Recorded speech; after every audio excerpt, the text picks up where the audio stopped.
Assalamualaikum warahmatullahi wabarakatuh. Waalaikumsalam warahmatullahi wabarakatuh. Iya, hostnya ganti nih ya. Kayaknya untuk tema kali ini aja. Iya, podcast kita sekarang udah ada namanya, saudara-saudara. Jadi podcast kita itu namanya sekarang Teh Anget. Apa sih itu Teh Anget? Teh Anget itu tema hikmah Al-Hidayah ngetren. Iya, di depan saya sekarang udah ada narasumber nih yang biasanya jadi host. Sekarang gantian Kak. Gantian nih gitu. Jadi sebelumnya ada nama baru podcast kita. Terus di depan kita ada teh nih ya. Tehnya. Oke. Kakak mungkin bisa ceritain nih sedikit pengalaman hidup, terus pengenalan diri kakak juga. Oke, terima kasih kakak host yang cantik dan sebagai pengganti karena kita sedikit tukar posisi ya teman-teman ya, karena pasti orang-orang bosen lihat saya terus. Tapi udah ada yang muji, udah ada punya fans tuh Mbak Steffi gitu, saudara.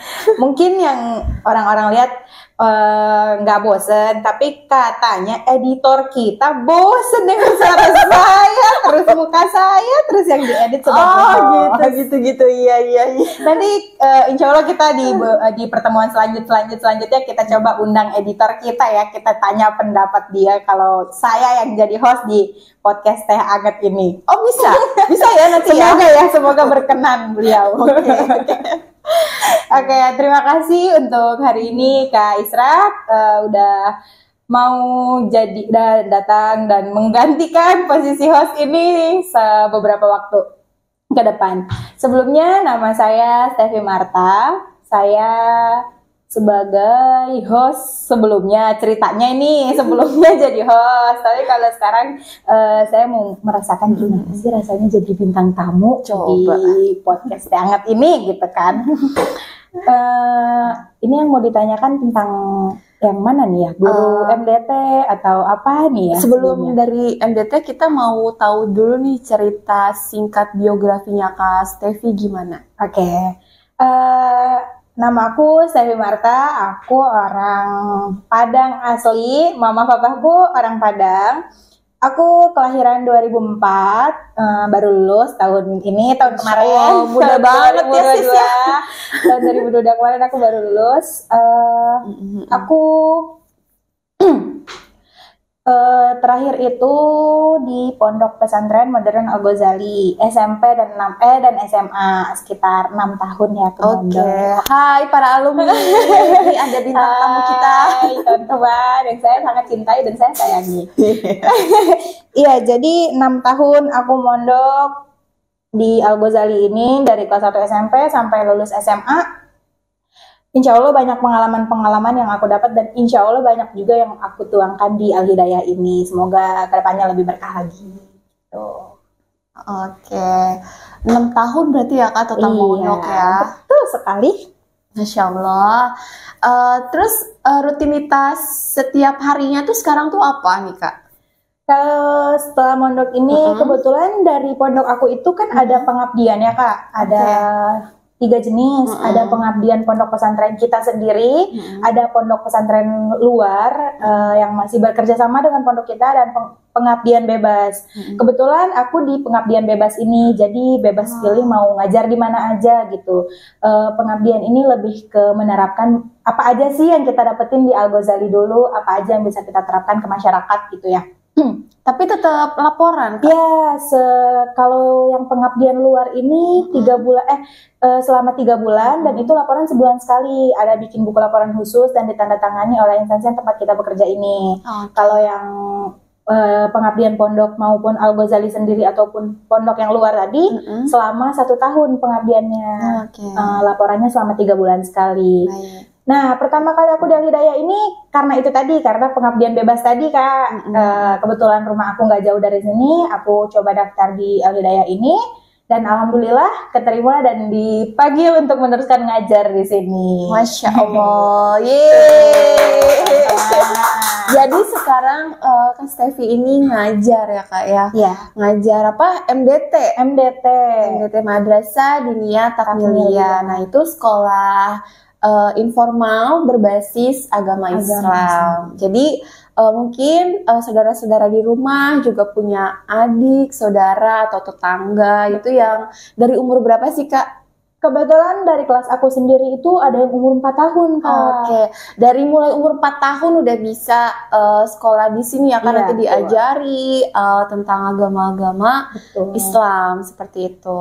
Ada juga di sini yang sampai SMP, sampai bahkan tadinya mereka kan sebelum masuk SMP itu pas waktu masih SD di MDT ini ya Kak, karena ada standar kelulusan yang tertentu yang kita, gimana sih anak kita bisa lulus gitu. Dengan standar kelulusan tadi ada beberapa dari mereka yang masuk SMP favorit, bahkan pondok-pondok pesantren yang ketat pun ada beberapa anak kita masuk ke sana. Itulah beberapa keunggulannya MDT tadi. Oke, nah kalau sejauh ini nih pengalaman Kak Stevi menjadi guru itu gimana nih Kak? Masya Allah, Masya Allah, Masya Allah ya, Masya Allah sekali. Menjadi guru itu bukan, kalau aku boleh jujur, bukan aku banget gitu. Karena kesabaran saya sebenarnya agak tipis ya teman-teman ya, kayak dompet akhir tahun gitu, tipis banget. Kalau dompet-dompet baru gajian kan tebel, tapi kesabaran saya tidak setebal itu. Dan kebetulan mungkin karena aku suka anak-anak sih, jadi aku ditempatkan beberapa kali yang 4 tahun, 5 tahun tadi, tapi sebenarnya itu bukan hal yang gampang ya Kak. Tentu saja itu kayak jadi ujian buat aku sendiri, gimana caranya dengan anak-anak yang fokusnya masih main, masih main, masih mau bercanda-canda, nggak serius belajar, apalagi belajar ngaji gitu kan. Itu ada tantangan tersendiri gimana caranya narik fokus anak-anak ini biar belajar. Jadi aku menerapkan sistem fun learning, jadi belajar tapi sambil main-main, ntar ada pertanyaan-pertanyaan yang masih seputaran agama, pelajaran-pelajaran gitu. Oh keren, mantap. Di usia yang 19 tahun berarti ya kayak tahun ini udah ngajar teman-teman gitu. Jadi siapapun ya, sebenarnya siapapun bisa menjadi guru gitu. Tapi yang luar biasa adalah ketika ilmu yang dia punya itu dibagi-bagi nih, bermanfaat ya kayak buat orang lain gitu. Nah, Kak Stevi ini juga aku baca di portfolionya itu jadi admin sosial media. Nah ini menarik nih Kak gitu, menjadi seorang admin sosial media sekaligus content creator di media sosial kita di Yayasan Masjid Al Hidayah Modern ini gimana dan apa aja yang dilakuin? Jadi media content creator terus admin sosial media juga sebenarnya nggak sengaja Kak awalnya, karena aku awalnya udah di sini gitu kan, terus kebetulan tempat itu kosong, aku dihubungin lah nih buat coba isi dulu aja gitu. Awalnya sih coba-coba, jadi keterusan sampai sekarang. Pas Kak Stevi tahu di posisi mati ya Pak? Iya. Oke. Pas Kak Stevi tahu di posisi sosial media gitu, nah kan Kak Stevi istilahnya tuh belum ada pengalaman ya Kak ya, selain menjadi guru dan pengajar gitu. Nah, tuh kira-kira gimana nih Kak? Iya betul, buat jadi admin sosial media itu sendiri emang belum ada pengalaman ya, apalagi dari lulusan pondok pesantren. Iya benar. Itu orang-orang pasti juga kenal anak-anak pondok tuh minim banget sama sosial media gitu, gaptek banget. Tapi ada beberapa dari partner-partner kerja aku, termasuk Kak Isra itu sendiri ya teman-teman, banyak ngasih aku pelajaran-pelajaran, udah coba aja dulu, sampai akhirnya terbiasa. Dan atas bantuan dukungan mereka-mereka ini, teman-teman di kantor semuanya ngasih pelajaran nih Kak, kalau sosial media tuh kayak gini-gini gitu. Ada beberapa yang kita bisa contoh, ada beberapa baik yang bisa kita ambil dan kita terapkan di tempat kita gitu. Buat pengalaman jadi admin sosial media sendiri itu sangat menarik ya Kak ya, karena aku harus survive lagi sama dunia luar yang bahkan aku sendiri baru terjun nih ke luar dari pondok pesantren gitu, dan aku harus belajar banyak tentang apa aja sih tren yang ada sekarang gitu. Terus gimana caranya kita bisa naikin media kita sendiri, jadi buat ketertarikan sama orang-orang lain. Itu juga tantangan baru yang aku masih sampai sekarang ini aku masih belajar gitu. Masya Allah, belajar terus ya Kak ya. Iya, itu penting teman-teman. Yang penting kita ada kemauan buat belajar. Apalagi itu media sosial itu seperti apa ya, ibaratnya tuh trennya tuh ada terus setiap hari, bahkan setiap jam pun itu berubah-berubah terus trennya gitu. Jadi emang untuk belajar sosial media ini kayaknya sih nggak mudah ya Kak ya. Betul. Tantangannya apa nih Kak untuk di media sosial sendiri? Kalau untuk di media sosial sendiri tantangannya itu tadi, gimana aku bisa tahu tren-tren yang sekarang lagi ada, pembahasan apa aja sih yang lagi rame sekarang. Kan di Al Hidayah nggak cuma ada Instagram ya Kak ya? Iya betul. Ada Al Hidayah, ada Instagramnya Al Hidayah, ada YouTube-nya, bahkan TikTok pun kita sekarang udah ada ya Kak? Oh iya. Perkembangan zaman yang sebenarnya TikTok juga kan orang-orang mungkin kenalnya negatifnya aja, tapi kan dengan kita berbasis masjid ini kita bisa ngejadiin TikTok itu buat dakwah juga gitu. Jadi tantangannya gimana caranya ngenalin Al Hidayah ini ke orang-orang lewat media sosial tadi, terus menarik perhatian orang-orang. Kenapa sih harus Al Hidayah? Kan ada banyak juga, ada pendidikan di sini dan lain-lain. Itu cara narik orangnya gimana sih gitu. Itu sih yang jadi tantangan buat aku. Iya, kayaknya juga bisa nuangin inspirasi gitu nggak sih kalau konten? Betul. Kalau buat kontennya sendiri, kalau lagi ada inspirasi tuh gampang banget ya, tinggal ketik, selesai gitu. Tapi kalau misalnya lagi nggak ada ide, aduh apa nih yang jadi konten sekarang? Aduh, konten buat besok apa nih yang harus naik gitu. Bahkan bukan cuma bikin kontennya aja, pas udah bikin konten selesai, mau upload, captionnya apa nih? Gimana nih biar orang-orang tertarik baca caption kita gitu. Bahkan sampai ke caption itu tadi juga jadi tantangan buat admin sosial media. Iya, aku itu kan harus mikir juga ya kayak itu kayaknya aduh itu bisa jadi hal sesuatu yang apa ya, yang membosankan buat orang-orang yang nggak terlalu suka. Betul. Gitu kali ya mungkin ya kayak gitulah. Iya, kalau orang-orang yang jarang main sosial media, terus lebih menyibukkan hal-halnya ke hal-hal, itu pasti membosankan banget ya gitu. Cuman kalau aku pribadi sih, ya aku juga sebenarnya suka main sosmed. Jadi bisa sambil nyari ya kayak betul. Hobi yang dibayar teman-teman, jadi admin sosial media tuh teman-teman, catat hobi yang bisa dijadikan cuan.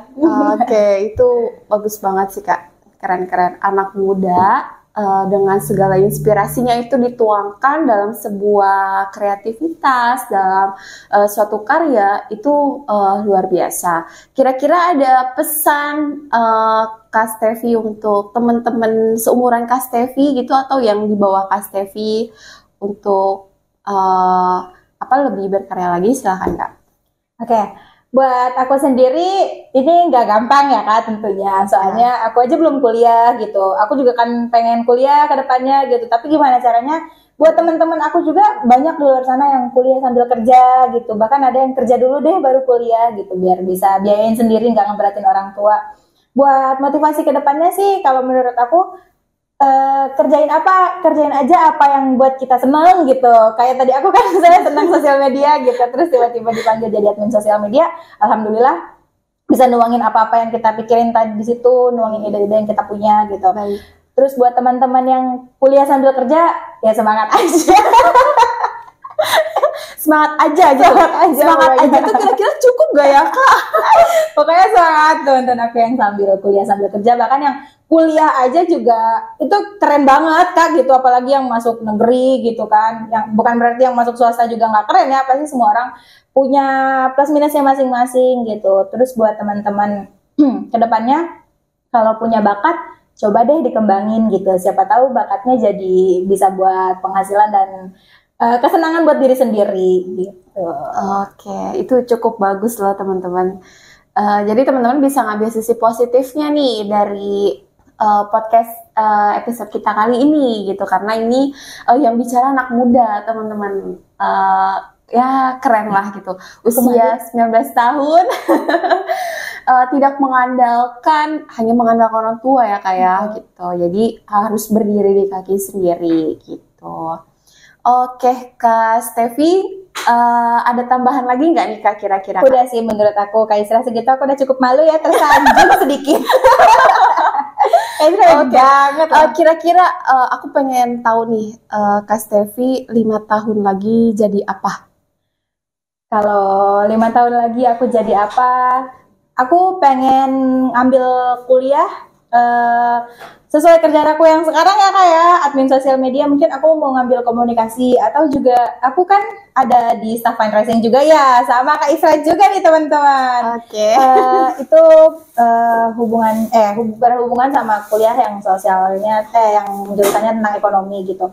Insya Allah sih aku pengen kuliah ambil jurusan itu, dan buat 5 tahun ke depan lagi semoga dengan lulusan aku tadi kuliah yang aku ambil jurusan sesuai dengan kerjaan aku, lebih baik lagi kerjaan aku buat kedepannya. Terus 5 tahun lagi semoga lebih sukses dari aku yang sekarang gitu. Amin. Dan lebih berguna tentunya buat orang-orang sekitar. Amin, amin, amin. Iya, cukup episode kita kali ini teman-teman, semoga bermanfaat. Dadah, assalamualaikum. Waalaikumsalam, terima kasih teman-teman.